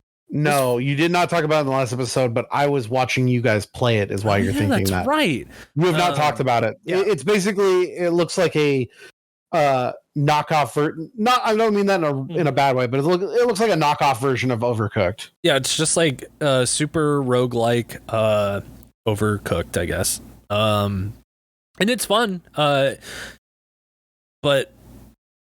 yeah, like we played a little bit of that, and then she was like, "Hey, yeah, I want to try Minecraft again since you guys are having fun playing it." And now, especially because we're moving, it's hard to want to sit down and get involved in like a long, lengthy game because, I mean, who knows? Like it might be tomorrow we just pack up all the consoles and it's just like, well, we got movies to watch now. Until we actually can move and get settled. So, but Minecraft is on PC. Like we could just sit down and play that together. And she's like super into it now. Where it's like she'll get done with a busy day at work. We'll have dinner, and it's like I just want to sit down in Minecraft to make a house. And it's like, yeah, let's do that together, and then we can sit down and do that. And it's been so nice, just so comfy after these like stressful. Like we'll just be running around all day, packing, crying, and just being stressed over the process, and then just be like, okay, now we're done with everything. Let's sit down and play fucking Minecraft. So that one, I would say has to be fucking high on the list because you can even just be in create mode and not even have to deal with the mobs and stuff. Like, do you have anything else you want to add to this list? Yo, I would put multiverse. No. No. Nope. Oh, multiverses is so good. I don't know. Why do you think for a second? I'll put a couple on this. Yeah. First of all, we're definitely putting Stardew on this list. Yeah, Stardew's great. What a fantastic. We're definitely. I think it's a great game that you can get lost in for hours, just minimizing your farm, or if you want to like go into the cave and get a lot of resources, or you can just play the game of trying to get everyone to like you. I think there's a lot of fun things to do in Stardew. I'm gonna add Chicory to this list. Chicory, by the way, now also free on PS Plus Premium. If you haven't, we definitely a game that was one of the top 10 best games of last year that was rudely taken off the list for fucking a driving game and a shitty Smash Brothers knockoff. But Chicory is it's like if you were playing Zelda, but they took out all the combat and it was just puzzles about how to get from screen to screen. And then also there's like a sad message about imposter syndrome, whatever. Another one, this might be controversial, but you know what one of my favorite cozy games is? Death Stranding. That's, you know what though? I can totally see that because that game, it really is kind of cozy just to walk around. Again, it's what Breath of the Wild did for me. It's walking around a world and just making goals for yourself. Well, in this game, you can still have very clear goals. While you set up all the different like zip lines around the world, or making my zipline network to deliver things easier and faster was so much fun of planning out. All right, well, if I go here, this is 300 yards. We go here, we can clip through here. We don't have to worry about this, and just connecting all on that big map, all of the different bunkers, so I could get from place to place with relative ease was great. And then once it was done and I started delivering things, it was just like gel mode. Mm-hmm. It was so good. I'm gonna put Spiritfarer on this list. If we ever talked about Spiritfarer before, a good one to add. My wife really loves that game. I think it's very good. It's like you're on a boat and you kind of set up like a I don't want to say you're like on a building, but you kind of build like this. Well, no, so you're dead, right? And you're in the afterlife, and you're setting up a boat to ferry souls. And as you pick up new souls, you can build new things on the boat, like you can build a farm, you can build a cook. You got to build houses for everyone. You got to build things to get, hey, before they can move on to the afterlife, they want to be comfy and come with you a little bit. So I was like, this person wants a chair. This person wants a fucking carpenter shop, and there's some really good stuff in there, and there's a good whole message about grieving and letting go and shit like that. And I thought Spiritfarer was very, very good. I'd also put Unpacking on this list, because if you actually play Unpacking the way you're supposed to and not just cheat your way through with that, way through it, yeah. Well, I cheese my way through the second time. I played it the first time I played it for real. I don't know. That's just a really fun game if you like I don't know, packing. That is just, here's a bunch of shit and it needs to go in specific places. And by context clues, you have to realize like, oh, well, these books go over here and this has to go here. And you have to put this in this cabinet. And you have to make sure that, all of the silverware and the cutlery fit in this cabinet. I thought that was a lot of fun. The other shit about it, like trying to have a message or whatever, you could easily just ignore and just pack. I'm going to be playing on packing in like 2 weeks. There you go. With real life graphics. It's going to be so cool. You know what? Here's anything older, maybe? What is it? I was going to say, are we missing anything older, maybe? But what were we going to say? What were you going to say? Older, throw Katamari Damacy in there. Katamari? Yeah. Katamari is... So, especially the first one, it's so easy. Like, you don't have to... Like, I don't know. I can never be... You don't really think. You just kind of like roll. Yeah, you just roll forward and listen to just really fun music. Can I throw one out there that you can say no if you don't want? Yeah. But you know what's actually really cozy and just kind of relaxing and fun? What? Spider-Man. Oh yeah, like because it's fun to just the new one. The PS4. Yeah. It's fun to just fly around the city and land and just beat up a bunch of dudes and leave. I could totally just go around collecting everything. Let's put Spider-Man on this list for me. Honestly, any of the Dynasty Warriors games are super cozy for me because they're just turn your brain off and slash. Oh, you know what the coziest game is then? Persona 5. There you go. I just want to go and bomb around the city and buy things from the shop and take my friends to the batting cages. All right. Yo, we've got a good list here. I got one. Though. What? Skate. What? Any of the skate games. Can we say Tony Hawk instead? No, that's... Look, I'm going to say this.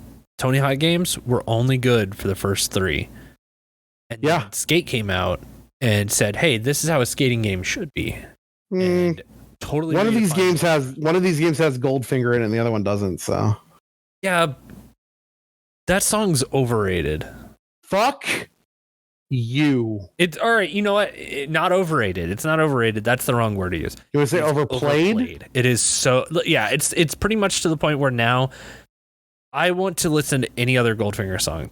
Play Mabel or like fucking 99 Rough Balloons. Yeah, just something on any other fucking Goldfinger album. I will be happy to listen to that. But fucking Superman, like, I was tired. So okay, tell you what. If you wait, do we have anything else like maybe something? What's a really like cozy game? You think of cozy Animal Crossing. Animal Crossing. Yeah. You know what the first thing I think of is? Super Mario World. Oh, that is a cozy game. Cozy. That's a cozy like classic platformer. Yeah. Honestly, I'd even wager to put Mario Odyssey in there just because it's just a game that I love. I played a lot of, so it's kind of easy to play. Would you put Mario Odyssey in there, or would you put Mario 64 in there if you had to pick one? Ooh. I think because is the nostalgia factor kind of high up in the cozy also? Because that's the thing. Here's the thing about old games. Why they become cozy is because they become muscle memory, and that when a game becomes muscle memory, and you could just sit down and just do it, and you don't have to think about it or like. Plan out a way to attack this stage. You just kind of go in and just ride that flow with it. Yeah, it's super cozy. Maybe Mario 64. That might be the ultimate cozy platformer. I'd put Sonic Adventure 2 there too. No, the Chow Garden. You just no, we're not doing that. There? No, we're not doing that. Okay, so let's make a list. Number 1 then. So we'll go. This is what we got. Write this down so you can look at it with me, okay? Yeah. We've got Final Fantasy 14, Minecraft, Stardew Valley, Chicory, Death Stranding, Spiritfarer, Unpacking, Katamari, Spider-Man, Persona 5, Skate, Animal Crossing, Super Mario World, Mario 64. Is there anything else you want to add to this before we move on? No, that's not. I might say Banjo-Kazooie. Oh, Banjo's good too. Yeah, let's put Banjo's the last entry. Okay. So we have 1, 2, 3, 4, 5, 6, 7, 8, 9, 10, 11, 12, 13, 14, 15. We have 15 games we need to take off this list. Okay. We have 5 games we need to take off this list. Is there anything that you look at as like, we don't need that on this list? I would be okay cutting Unpacking. Yeah, I think Unpacking's fair. I'm going to cut Unpacking. I'm also going to cut Skate. Yeah, I think that's fair. I don't think it flies with these. We need to cut 3 more games. What on here is fun, but it's not ultimate cozy. Put Spider-Man out. Take him out to pasture. Only if we can take off Minecraft. What? That's the ultimate cozy game. No. No. Spider-Man No. stays then. What are we All right, losing? You know what? I'm gonna say we lose. I say we lose Chicory because of recency bias, That's fair. but we also lose Katamari because it can be stressful when you keep saying like you keep doing it and it's like, nope, you didn't get it big enough. And it's like, you motherfucker. Or you run into a bear. Yeah. God damn it. All right, we need to cut one more game. We have And we're right now we have Final Fantasy 14, Minecraft, Stardew, Death Stranding, Spirit Fair, Spider-Man, Persona 5, Animal Crossing, Mario World, Mario 64, and this is easy. Cut Persona out of here. Why? That is a stressful JRPG. It is a hard No, game. it's not. It's easy. challenging. All right, fine. Yes, you're right. Fine. Okay. So now we go from 10 to 1. What's the number 10 on the cozy? I'm gonna put Minecraft at number 10. What? I'm putting Minecraft number 1. No, we're not putting it at no. Okay. Then Minecraft is gonna have to be number 5 because That's I fair. refuse. That's fair. It's gotta be number 5. Well, okay. 1, 2, 3, 4, 5, 6, 7, 8, 9, 10. Okay. 5 or 6. Minecraft will be either 5 or 6. We'll decide. I think that as a compromise, I'm going to put Spider-Man at number 10. Yeah. I could see that. Just for me, that game, I love just swinging around the city, but I can find myself getting bored if I just don't do anything other than beating up dudes. So I want to do the story. And then is there a better? Okay, then I'm willing to hear a better game than Spider-Man to put on this list.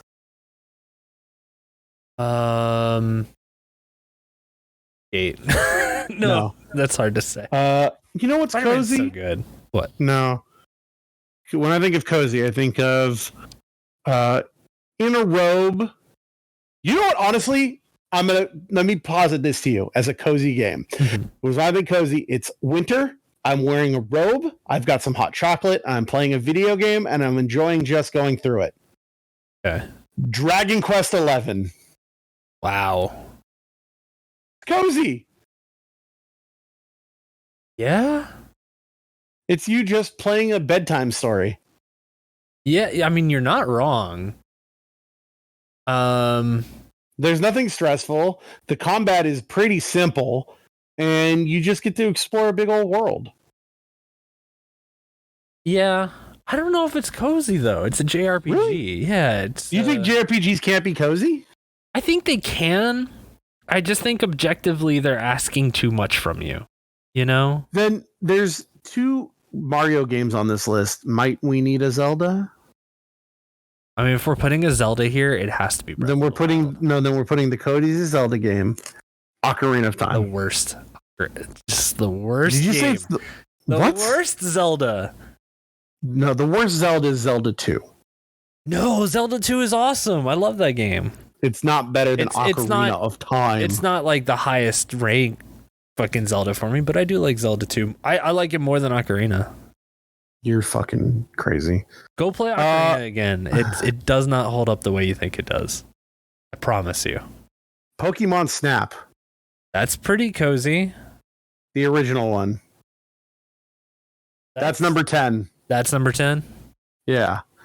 Number 9. Spider-Man PS4. No, we took Spider-Man off the list for Pokemon. Number 10, Pokemon Snap. Number 10, Pokemon Snap. Number 9, I'm going to say, as much as I'm... Wait a second. 1, 2, 3, 4. Yeah, I think number 9 is going to be...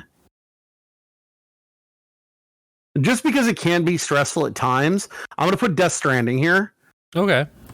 Because the parts with the BTs is stressful. Death Stranding becomes a cozy game after you've beaten the story and you're just doing all the deliveries. Yeah. Number 8. You know what? Yeah. I would say, along with that, then, I think it would be fair to almost put Final Fantasy 14 here at 8. I was going to say, as much as I like Final Fantasy 14, Final Fantasy 14 has comfy areas, but there's some of the game that's stressful. So let's put FF 14 as 8. Next, I'm going to say let's put Spiritfarer because it's a little bare bones compared to the rest of these games. Yeah. And hey, maybe it's also like one of those things where it's like, sometimes with my cozy games, I don't want to think about death. Yeah, that's fair. Make me number sad. 6. Sad number being 6 comes out to play. Yeah, number 6 is going to be Banjo. Because Banjo-Kazooie loses comfy points for the fucking grunty mini game board game at the end of the game. That's fair. That's fair. Number 5 is Minecraft. Yes. Number 4 is Mario 64. Yeah, there we go. Number 3 is Stardew Valley. Okay. Number 2 is Super Mario World. Okay. And I think the coziest game of all time is Animal Crossing. Yeah. I don't think you're wrong here. Seriously. You can't beat Animal Crossing. It's got the best. I bought a copy of Animal Crossing GameCube just so my plan is to buy a tiny little CRT monitor and put it in my kitchen with an extra GameCube and just have it playing just because when you're at the bonus screen, it just plays whatever the hour. It's got 24 different songs, one for each hour. I just want that constantly running in my kitchen. I think that'd be really fun. Yeah. I had a Chrome extension once that would play it like in Switch on the hour and stuff. That's awesome. It was great. Hey, Animal Crossing GameCube is one of the greatest games of all time. I will ride or die on that, just saying it is the best Animal Crossing that they've put out. Although it's the best. It's the best one because it's the only one that has the Nintendo games. Well, no, not only the best one is E+, which is the so our version of the game was the Nintendo 64 version that Japan got ported over here on the GameCube with more stuff added to it. And then when it got ported back to Japan in the E+, which is the e-reader plus all the international. The e-reader plus all stuff was in the GameCube version also. Yes, mostly. There's some small differences in the Japanese version, but not enough to It's weird. Complain about. I think my favorite is probably New Leaf, but the problem with New Leaf is there was too much randomness and when you would get stuff. I played that game for years and I still never got the option to build the police station. Oh, weird. But I liked what they added with like Brewster's Coffee and being able the thing that I like about the new games is that you can actually play with your friends, unlike Animal Crossing on the GameCube where you could go to your friend's town if you had their memory card. Yeah, it's very weird. Which you know what I would love to see? You know what I want with all they're doing? I want them to port the original Animal Crossing with everything to that Nintendo Pass Plus. Yeah. So it's like the reason they don't want to put that out is because it's got Nintendo games on it. We could sell those. We'll put it on the thing where you're already paying for that, but then also integrate like the New Horizons ability to go to my friends' towns. Right. Yeah. Just add that new little feature to it. But here's the thing: there's no way in hell they ever do that for one reason. It's called Animal Crossing Home Sweet Home. Oh, that'd be they actually used that tag already, I believe. In what? I think the Happy Home Designer. Yeah, they don't call it Home Sweet Home. But isn't there like a Home Sweet Home version that came with like the amiibos or something like that? No. Fine. Call it Animal Crossing Home Again. Yeah. Or Back Home or something. And it's going back to the original layout, the original town, get back all those characters. I think it'd be fun. Just call it Animal Forest instead. There you go. Call it Animal Forest. The reason why they don't fucking ever do that though is because they have mean neighbors in that game. And that's something that they have eradicated from. Mean? Oh yeah, there are people that were like grumpy. That just are shitheads to you. That are just mean. Like they just have a bully personality. Which is totally fine because, in the world, there are people that are unpleasant to be around at times. So I don't see why they eradicated that from the newest ones because it gave it flavor. It gave you You know what I wish Animal Crossing had is just we go to Isabel and there's a button that just says evict neighbor. Yeah. I mean, they pretty much have that now. You have to like coerce them to move and it takes forever. I just want a button that's like, yeah, you got this dumb dog. It's like, I don't care about this dumb dog. I want like a weird octopus or an eagle or something cool. Yeah. My favorite neighbor of all time was one of my first ones in Animal Crossing New Leaf, and it was a little squirrel named Sheldon who always wanted to talk to me about pumping iron. That dude rules. He's that's my ride or die homie. Sheldon the squirrel. Marshall's where it's at. Who's Marshall? He's the little emo squirrel, the white one. The pushover hair. I don't believe I know that one. Oh, he's like one of the most popular ones. Best. He's very cool. No, I ride with. I'm a ride or die for Sheldon. I'm also ride or die for Cube. Cube's pretty cool. What's Cube? He's the penguin in the first one that wore the GameCube shirt. Oh yeah, that dude rules. He's always like, "What's up, dude?" Yo, fucking just give me the old. I believe there was a dog. I believe I had a dog at one point named like Shep or something, and he was just like a surfer guy. That guy was cool. I have 2 GameCubes hooked up to my TV right now. Why? Why? Well, one's Japanese, one's English. Oh, that makes sense. But then I also have. How many copies of Animal Crossing do I have? Oh my god. Just one. No, I have 2 of the American GameCube ones. I have 2 of E Plus. I think I have 2 of E as well, and then I have the regular. I think I might have like 7 or 8 copies of. Those are worth money. I love Animal Crossing. It's Wait till you get if you move to Portland before October 15th, we can go to the Retro Gaming Expo and you can sell. Hold up. When is it? October 15th. I'm going to try my best to move before. If you move before then, we can go to the Retro Gaming Expo and it's really fun. Oh, that's. I'm going to drive up. Yeah, and there's a bunch of video games and there's a cool auction. And I'm going to bring a bunch of money and I'm going to buy video games. You guys look forward to a new Ryan's Magical Bag of new and old. No! Did we get this is a weird episode. We got to rank something. What do you give Animal Crossing on a 0 to 5? I give it a platinum. Fucking platinum. There you go. Animal Crossing on the GameCube gets a platinum. So good. Fucking fantastic game. It's now eligible when we talk about best game that we reviewed for the podcast that didn't come out this year. You're about to hear me fight so hard for that. I might have shot myself in the foot there. We do have a Tylon talk. He's banned. Oh yeah, that's right. Tylon, you're banned. Wait, I thought Tylon wasn't banned. Oh, did I unban him? Did we get any other actual emails that weren't from Art Eater Dave? No. Man, we got to get you guys. I'm begging you to call in. Yes. I like emails. All right, let's hear from Tylon. All right, this is Tylon talk. You don't play his theme song though. That's his penance for last time. That's it. That's what we'll do. Do a record. Start it, and then do a record scratch, and then play a siren, and then start playing Bad Boys like from Cops. All right, that is gonna get us copyright claims so fast. Hey, you know what? Speaking of, we got our first copyright claim on. Did we really? Yeah.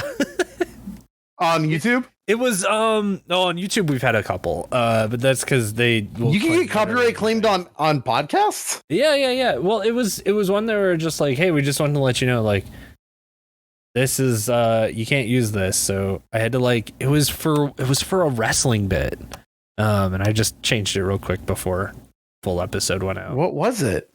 I think it was the one with the dollar bills, y'all. I can't remember. Oh, here comes the money. Yeah, that one. Wait, did we get copyright claimed on me saying it? Or did you play it? No, I played it in the background. Oh. And then I had to I had to do some weird stuff with it to make it work. So not the first time we've had to change an episode. Ooh. Ching. Tylon email. Tylon. All right, if we're gonna get in trouble, don't do any of that cop stuff then. We'll see. We'll see what the first ping says. This man is in jail. All right, go ahead. Hey, Doc and Chris. As always, really enjoyed the PAX episode of I Have More Trophies Than You. It was really dope. And fun seeing you, Doc, and everyone there. Got a lot of games, had a lot of fun playing Angry Foot. I don't know. Oh, is that's the game? That's the Devolver. That's Devolver's ripoff of Hotline Miami, but it's first person. Don't make no doubts about it. That's just them ripping off Hotline Miami. Yeah. Did they publish that one? Are they ripping themselves off? I mean, publishing and developing are two entirely different things. Oh yeah, you're right. And mostly took it easy. Missed out on the whiskey tasting though, but to be fair, after my hot take on the Naughty Dog debate, I probably would have been thrown out anyways. Enjoyed Garrett's DJ set and all around had a good weekend.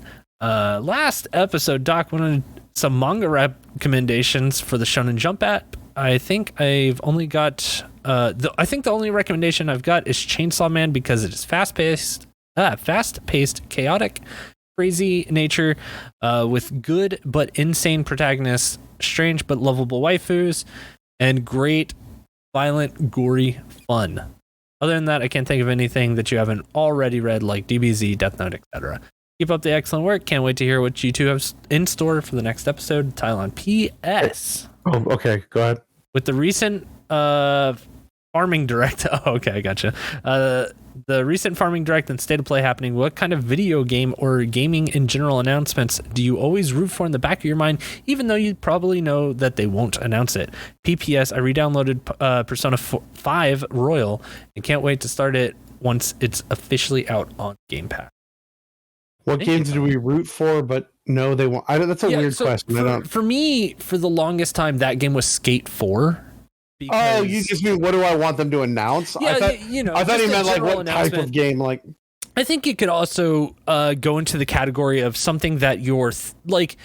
Here recently, it would be for me like Final Fantasy 16, where anytime a state of play happens, I'm like, I know they're not going to do Final Fantasy 16, but God, the PSVR 2 release date. Yeah, because that should be that early next year, right? Like February, March. I just want a date and a price. And I want to know when Saints and Sinners 2 is coming out. Do they have pre-orders up for that yet? Nope. I figured without the date, they probably wouldn't. Or price, yeah. I mean, they weren't letting people pre-order the PS5 until they had a date and price. So, right. Yeah, for me, it's PSVR 2 date and price. Yeah, I think for me, I guess it's kind of still Skate 4. I would really like to see what they're doing with that game because everything I keep hearing sounds like shit. So. I want to say because he reminded me about the Shonen Jump app. I finished all of Hikari no Go between last episode and now. Oh yeah. What a bullshit fucking useless second half of that manga. Like I remember reading it when I was a kid when Shonen Jump first came out in America. Mm-hmm. Hikari no Go was one of the few that they had in there, and it was just like, yeah, it's this kid learning how to play Go, and it's and there's a ghost telling him, and like the part of my me that really likes puzzles and game, I like game-based things. That's why I like Alice in Borderland, where they made it like a game, or like Squid Game, shit like that, right? So it's like, hey, he's playing a game, and learn the rules of Go, and it's this, him getting better. And then like halfway through the manga, the fucking ghost disappears, and then it's just him playing, and and it's always like, oh, he's gonna get, oh, he lost, oh, he's gonna be, no, he's, and that the fucking manga ends on him losing some big game and going like, oh, I guess I'll just get better. And it's just like, what is it about? I think this is a thing also because this happens in Pokemon. Like Ash loses all the time. Not anymore. What is it? Yeah, I know, but it's just like, what is this fucking thing about manga? It's like, oh, we have a main character, and it's either why can't they just make a character that can win and lose at the same time? It's either Goku who can never lose a fight, or it's everyone else who loses every big thing and just laughs it off. I think it's more relatable to like the human experience. Does that happen to Luffy? Does Monkey D. Luffy just become this guy that keeps losing every fight? No. Honestly, with him, he's a win. He's usually a lose-win fighter. He's a lot of times if you meet like the boss, the boss monster of the end of the arc, you clearly see it come. You're like, oh, that's going to be the guy we fight. Got it.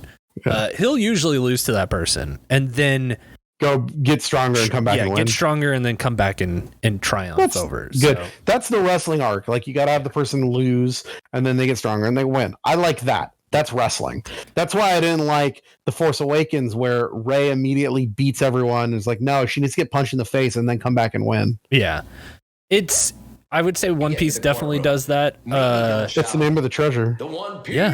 And you know what? The One Piece is real. Can we get much higher? So high.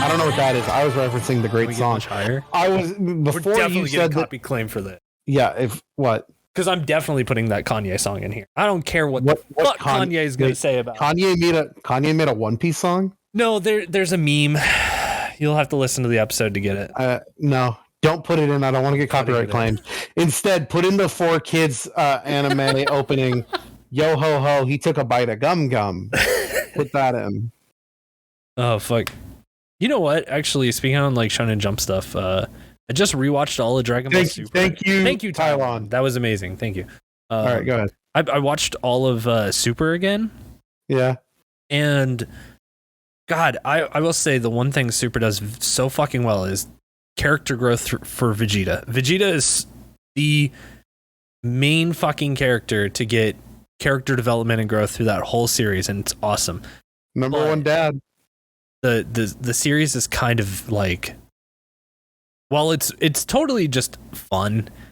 It's just so kind of like, I feel like Dragon Ball needs to reinvent itself, or like we need to move on. Like I think we've talked about this, or I talked about this with somebody recently. It's like I stay in the world, but like let's go into the future and play with new characters, or like let's go to the past and well, no, now that Super's over, they can finally go past the point where Goku, like, what? It's not over.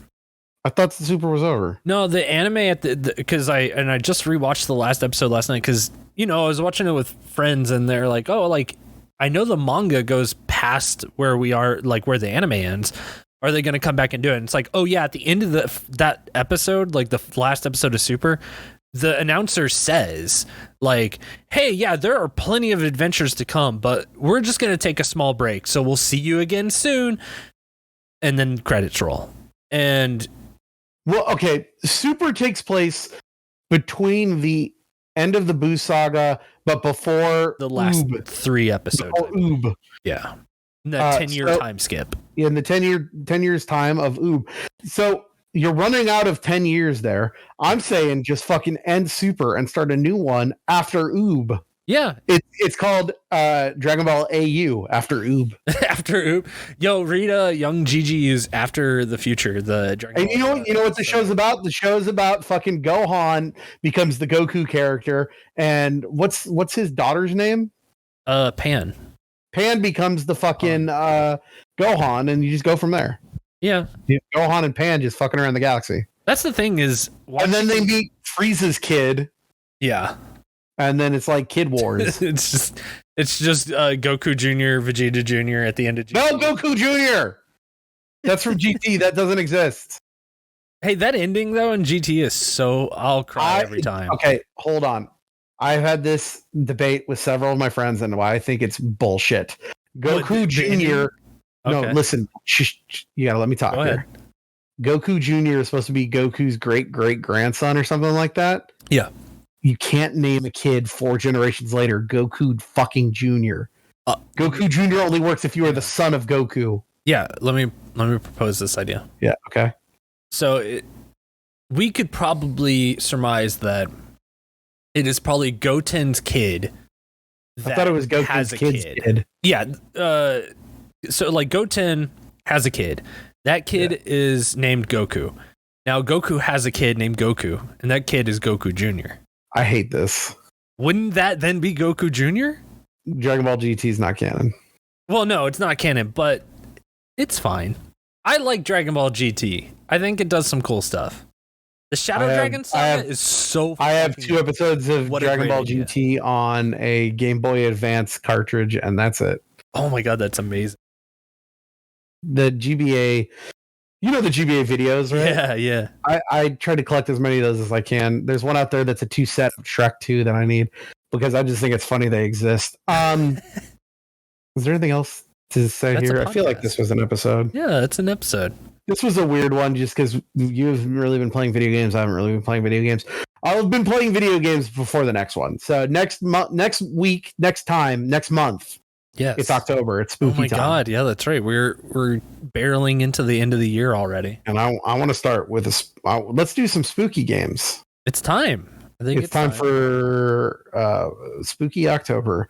And I thought there was a game that came out this year that was spooky that we haven't really talked about that I think would be fun because it's just like watching a spooky movie. So you and your wife can watch it and play it together. And I've already played it, and I thought it'd be fun to do The Quarry, the newest game from Supermassive, the makers of Until Dawn. Yeah, let's fucking do it. Let's do it. Until Dawn was good, an interesting game. I played it with a bunch of friends, so I'm interested in seeing what The Quarry is like. I think you'll like The Quarry. I've played it already now. I haven't platinumed it yet. I'll platinum before next time. But I think you'll like The Quarry, and I think we'll have a lot to talk about on the next episode of this podcast. What is this podcast? It's the number one NFT podcast. Tell them, Steve Dave. Don't. That's how they end. Is that how they end? Is that how they end their episode? They end the episode with just tell them, Steve Dave. Well, we end our episode by telling that guy Dave to eat farts. Oh, that's right. Eat farts, Dave. Farts, Dave. I didn't get any trophies in the last 2 weeks, but I'll get some more this time because I got to keep it up because I have to be able to say that I have more trophies than you.